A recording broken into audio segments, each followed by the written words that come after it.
Hello everyone, welcome to our YouTube channel. आज हम पढ़ेंगे न्यूक्लिक एसिड के बारे में। न्यूक्लिक एसिड क्या होता है, उसके कितने टाइप्स होते हैं, न्यूक्लियोसाइड्स और न्यूक्लियोटाइड्स के बारे में। तो सबसे पहले हम देखते हैं कि न्यूक्लिक एसिड क्या होता है। तो न्यूक्लिक एसिड बायोपॉलीमर्स होते हैं जो कि मोनोमर्स से बने होते हैं। मोनोमर्स क्या हो गया हमारे न्यूक्लियोटाइड्स। तो ये बायो मीन्स बायोलॉजिकली सिंथेसाइज होता है, और पॉलीमर पॉलीमर मतलब कि मोनोमरिक यूनिट से ये बना हुआ है पॉलीमर। मोनोमरिक यूनिट क्या हो गया हमारे न्यूक्लियोटाइड्स। तो न्यूक्लिक एसिड का अगर हम डेफिनेशन देखो तो ये हो जाएगा, nucleic acids are biopolymers made up of monomeric units या मोनोमर्स, ओके, न्यूक्लियोटाइड्स। उसको डिस्कवर किया था फ्रेडरिच मिशन ने 1868 में। फ्रेडरिच मिशन ने वाइट ब्लड सेल के न्यूक्लियाई से एक नया कंपाउंड आइसोलेट किया था, जिसका कि उन्हें पहले नाम दिया था न्यूक्लिन, लेकिन बाद में न्यूक्लिक एसिड नाम पड़ा। न्यूक्लिक एसिड जो होता है उसके दो फंक्शंस होते हैं। सबसे पहले फंक्शन है कि वो स्टोर करता है जेनेटिक इन्फॉर्मेशन, सेल ग्रोथ और रिप्रोडक्शन के लिए वो जेनेटिक इन्फॉर्मेशन स्टोर करता है। और दूसरा जो हमारा फंक्शन है न्यूक्लिक एसिड का, वो कि वो बहुत सारी अदर वैराइटीज़ ऑफ फंक्शंस भी करता है, परफॉर्म करता है फंक्शन। अब हम देखते हैं types of nucleic acid. Nucleic acids के दो टाइप हैं, D oxy ribo nucleic acid and ribo nucleic acid. D oxy ribo nucleic acid means DNA and ribo nucleic acid means RNA.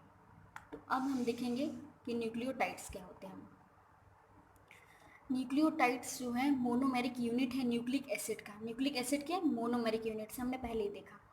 Nucleotides जो होते हैं वो तीन कंपोनेंट से मिलकर बने होते हैं, nitrogenous base, pentose sugar and phosphate group. और हमारे एक न्यूक्लियोसाइड। न्यूक्लियोसाइड बस दो चीज़ें, बेस और शुगर से मिलकर बनाते हैं। तो हमारा नाइट्रोजनस बेस और फॉस्फेट शुगर जो है वो, पेंटोज शुगर जो है वो दोनों चीज़ों में प्रेजेंट होता है, न्यूक्लियोटाइड में भी न्यूक्लियोसाइड में। बस हमारा जो डिफरेंस आता है दोनों में वो फॉस्फेट ग्रुप का है। अगर हमारा फॉस्फेट ग्रुप बाइंड अप है साथ में तो वो हमारा न्यूक्लियोटाइड हो जाएगा, अगर नहीं है तो वो न्यूक्लियोसाइड हो जाएगा। तो एक जो याद करने का तरीका है वो कि न्यूक्लियोटाइड, टाइड मतलब कि वो बांध रहा है, तो वो मतलब कि यहाँ पे अगर फॉस्फेट ग्रुप है प्रेजेंट है इसमें तो न्यूक्लियोटाइड हो जाएगा। और न्यूक्लियोसाइड, न्यूक्लियोसाइड मतलब कि फॉस्फेट ग्रुप उसमें साइड हो जाता है, निकल जाता है, हट जाता है, तो वो फॉस्फेट ग्रुप्स में नहीं रहता, तो वो हो जाता है न्यूक्लियोसाइड। अब हम देखते हैं नाइट्रोजनस बेस। सबसे पहले पढ़ेंगे नाइट्रोजनस बेस के बारे में। नाइट्रोजनस बेस क्या होती हैं, कितने टाइप्स के होते हैं नाइट्रोजनस बेस। तो सबसे पहले नाइट्रोजनस बेस जो होते हैं वो वाटर इनसॉल्युबल होते हैं, और वो एरोमेटिक मॉलिक्यूल्स होते हैं, वाटर में सॉल्युबल नहीं होते हैं, और एरोमेटिक रिंग के होते हैं, रिंग शेप्ड होते हैं। तो एरोमेटिक मॉलिक्यूल्स होते हैं, ये दोनों चीज़ों प्रेजेंट होते हैं डीएनए और आरएनए में। इसके दो टाइप्स के होते हैं ये, प्यूरिन एंड पायरिमिडिन। प्यूरिन जो होता है उसमें उसके दो टाइप्स होते हैं, एडेनिन एंड ग्वानिन। एडेनिन को हम ए से डिनोट करते हैं एंड ग्वानिन को हम जी से डिनोट करते हैं। पायरिमिडिन को, पायरिमिडिन में दो चीज़ें हैं, तीन चीज़ें हैं पायरिमिडिन में। थाइमिन को हम टी से डिनोट करते हैं, साइटोसिन को सी से।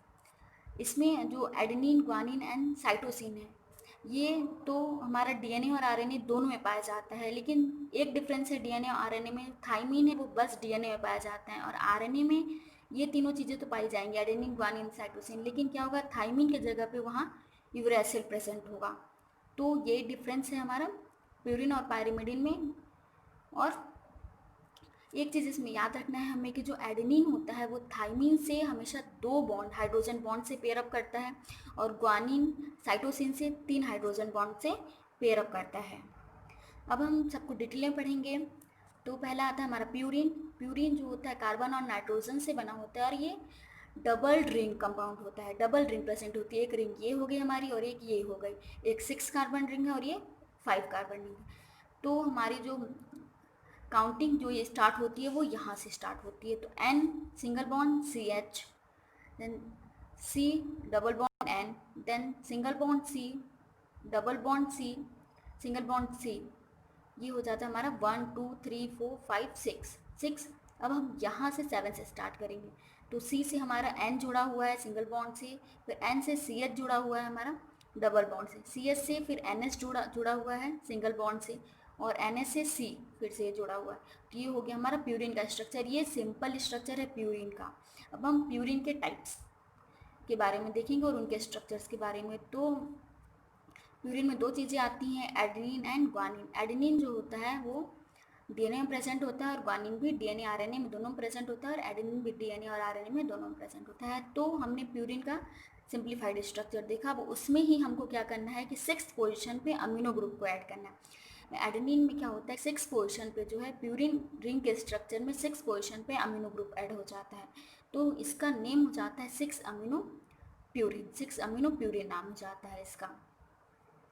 और इसी तरह ग्वानिन में क्या होता है कि इसमें 2nd पोजीशन पे अमीनो ग्रुप अटैच होता है और 6th पोजीशन पे कार्बोनिल ग्रुप, तो इसका नाम हो जाता है हमारा 6 ऑक्सी, क्योंकि 6 पोजीशन पे कार्बोनिल ग्रुप है, 2 अमीनो 2nd पोजीशन पे अमीनो ग्रुप है, और प्यूरिन क्योंकि ये प्यूरिन के क्लास से बिलोंग करता है इसलिए 6 ऑक्सी 2 अमीनो प्यूरिन। तो ये हो गया हमारा प्यूरिन का स्ट्रक्चर।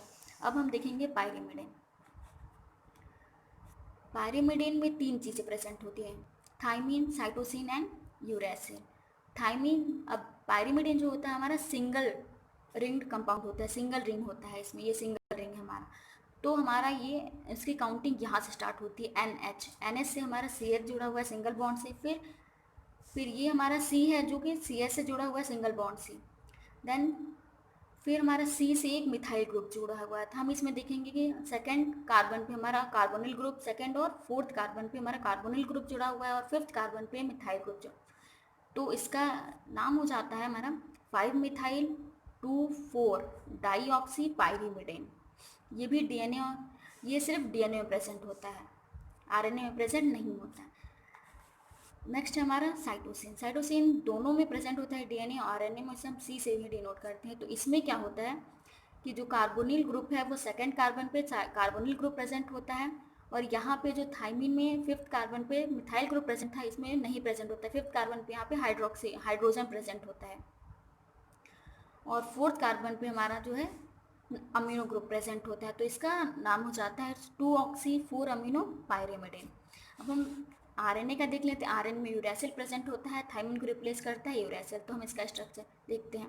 यूरेसिल का स्ट्रक्चर जो है थाइमिन के स्ट्रक्चर के ही सिमिलर होता है, सेम होता है, बस इसमें एक डिफरेंस है कि जो 5th कार्बन, थाइमिन में जो 5th कार्बन पे मिथाइल ग्रुप प्रेजेंट होता है, इसमें मिथाइल ग्रुप नहीं प्रेजेंट होता, वहाँ पे हाइड्रोजन प्रेजेंट होता है। तो यहाँ पे आ जाएगा हमारा 2,4 डाईऑक्सी पायरिमिडिन। तो ये था हमारा पायरिमिडिन का स्ट्रक्चर। हमें नाइट्रोजनस बेस के बारे में पढ़ना। अब हम देखेंगे शुगर। शुगर 2 टाइप्स के होते हैं, ribose sugar and deoxy ribose sugar. Ribose sugar जो होता है वो आरएनए में प्रेजेंट होता है और ये 5 कार्बन शुगर होता है, दोनों ही 5 कार्बन शुगर होते हैं बस। और आरएनए में क्या होता है कि हर एक कार्बन जो होता है उससे हाइड्रोक्सिल ग्रुप अटैच्ड होता है, हर एक कार्बन से हाइड्रोक्सिल ग्रुप यहाँ भी प्रेजेंट है, यहाँ पे इस कार्बन पे प्रेजेंट है, इस कार्बन पे भी। और हम जब इस कार्बन को डिनोट करते हैं तो इसमें हम प्राइम से डिनोट करते हैं, 1 prime 2 prime 3 prime 4 prime 5 prime से डिनोट करते हैं।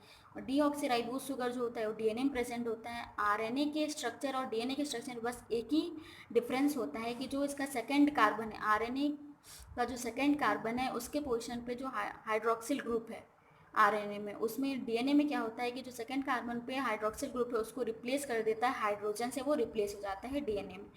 तो हमारा जो डीएनए में हो जाए 2nd कार्बन पे हाइड्रोजन प्रेजेंट होता है। तो ये है हमारा आरएनए और डीएनए का स्ट्रक्चर। तो ये हमारा शुगर का स्ट्रक्चर हो गया, शुगर के टाइप्स और उसके स्ट्रक्चर। अब हम पूरे न्यूक्लियोटाइड का स्ट्रक्चर देखते हैं। न्यूक्लियोटाइड हमारा फॉस्फेट ग्रुप, बेस और शुगर से बना था। तो सबसे पहली बात तो ये हो गया हमारा शुगर, पेंटोस शुगर हो गया। पेंटोस शुगर के 1st कार्बन से हमारा बेस जुड़ा हुआ है, बेस एडेनिन, प्यूरिन या पायरिमिडिन कोई भी हो सकता है, ये हमारा बेस जुड़ा हुआ है इससे। और हमारा जो 5th कार्बन है, 5th कार्बन से हमारा फॉस्फेट ग्रुप जुड़ा हुआ है, ये हमारा हो गया, ये हमारा फॉस्फेट ग्रुप है। तो ये पूरा स्ट्रक्चर जो हो गया वो हुआ न्यूक्लियोटाइड का। ये हमारा आरएनए का स्ट्रक्चर है क्योंकि शुगर के 2nd कार्बन पोजीशन पे हमारा हाइड्रोक्सिल ग्रुप है। अगर डीएनए का बनाना हो तो हमें बस इसमें एक चेंज करना पड़ेगा कि 2nd कार्बन पे जो है हाइड्रोक्सिल को हाइड्रोजन से रिप्लेस करना पड़ेगा। तो ये हो जाएगा हमारा न्यूक्लियोटाइड का स्ट्रक्चर हो गया ये हमारा। अब हम पढ़ेंगे न्यूक्लियोसाइड के बारे में। तो न्यूक्लियोसाइड जो 2 कंपोनेंट से मिलकर बना होता है, बेस और शुगर। इसमें फॉस्फेट ग्रुप नहीं होता है, इसलिए न्यूक्लियोसाइड, साइड मतलब कि साइड हो जाता है फॉस्फेट ग्रुप, इसलिए उसको याद करने का तरीका ये है न्यूक्लियोसाइड। तो बेस और शुगर, हम इसका स्ट्रक्चर देख लेते हैं। Nucleoside from RNA. अब हम आरएनए का स्ट्रक्चर देखते हैं न्यूक्लियोसाइड का। तो इसमें क्या होगा, सेम है, इसमें बस बेस और शुगर प्रेजेंट होंगे, इसमें फॉस्फेट ग्रुप प्रेजेंट नहीं होगा। तो ये हो जाता है हमारा बेस, ये हो गया हमारा शुगर, क्योंकि सेकेंड ग्रुप पे OH, सेकेंड कार्बन पे OH प्रेजेंट, इसलिए हमारा आरएनए हो गया और ये है बेस। और ये हो गया हमारा डीएनए का स्ट्रक्चर, सेकेंड कार्बन पे हाइड्रोजन प्रेजेंट है। और एक चीज़ हमारा जो है बेस और जो कार्बन को जो बॉन्ड जोड़ती है उसे हम ग्लाइकोसिडिक बॉन्ड बोलते हैं, ग्लाइकोसिडिक लिंकेज बोलते हैं। तो ये जो ग्लाइकोसिडिक लिंकेज होता है इसके दो कॉन्फ़िगरेशंस होते हैं। जो हमारा बेस होता है ये इस ग्लाइकोसिडिक बॉन्ड से यहाँ से ये रोटेट कर सकते हैं, ये फ्री होते हैं कि अपना डायरेक्शन चेंज कर सकते हैं बेस। तो ये दो कॉन्फ़िगरेशन में डायरेक्शन चेंज कर सकते हैं। ग्लाइकोसिडिक बॉन्ड का दो कॉन्फ़िगरेशन होता है, दो कॉन्फ़िगरेशन पॉसिबल हो सकता है। तो कौन कौन से कॉन्फ़िगरेशन है वो हम देखते हैं। दो कॉन्फ़िगरेशन पॉसिबल जो है वो है एंटी एंड सिन। तो एंटी मीन्स कि एंटी अगर हमारा जो बेस है वो लेफ़्ट साइड में है, उसका बेस कॉन्फ़िगरेशन, तो वो एंटी हो जाएगा। और अगर सिन है तो वो राइट में प्रेजेंट होगा, तो वो हो जाएगा हमारा एंटी। और अगर सिन है तो वो लेफ्ट में प्रेजेंट होगा।